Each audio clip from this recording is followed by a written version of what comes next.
Run xuống đây mồi chặt mồi phai ố này mồi màu bị chăm lấy tôm nó bỏ láng như thế này mồi mà đại bằng lôi mồi nè trăng này sẽ là lỏ này say không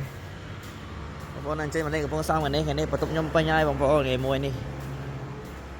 tục pin bên đây sẽ ba cam một hộp hai nóตัวthôi mà na đồng bọn cho một hộp pizza sẽ hay ở con không hay tắt lên ngay bàn thôi mà naแต่bắt tục ai ngàyនេះមកប្រកាសរើសបុគ្គលិក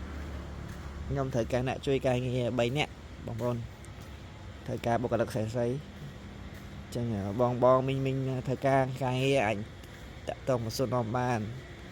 ខ្ញុំត្រូវការអ្នកជួយសម្អាតបន្ទប់2នាក់ត្រូវការអ្នកជួយអនាម័យខាងមុខលាងចានលាងបន្ទប់ទឹកខាងមុខម្នាក់ទាំងអស់ត្រូវការ3នាក់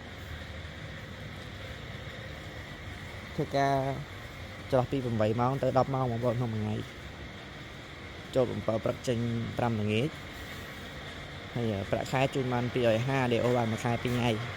ហើយជប់សម្រាប់បើសិនជាអត់សម្រាប់ទេអាហ្នឹងគុណគូលុយកាក់បន្ថែមតាមហ្នឹងតែបើបងប្អូនសម្រាប់មួយខែបាន2ថ្ងៃហើយមានបន្ទប់ឲ្យស្នាក់នៅហើយនៅមានអាហារជូន2ពេលក្នុងមួយថ្ងៃទីតាំងនៅគឺកន្លែងខ្ញុំផ្ទាល់ហ្មងបាទសម្រាប់បន្ទប់បឹងគីឡូហ្នឹងសួនច្បារអីចឹងទៅហើយនឹង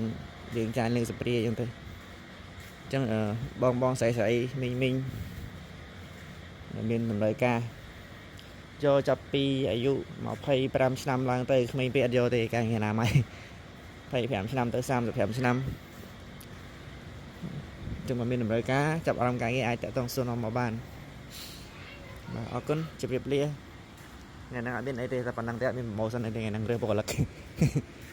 ត្រូវការបន្ទាន់បងប្អូនត្រូវការភ្លាមហ្មងយកចូលធ្វើការភ្លាមសុំអ្នកដែលមានបទពិសោធន៍បងប្អូនបានយកអ្នកអត់មានបទពិសោធន៍អត់ទទួលទេ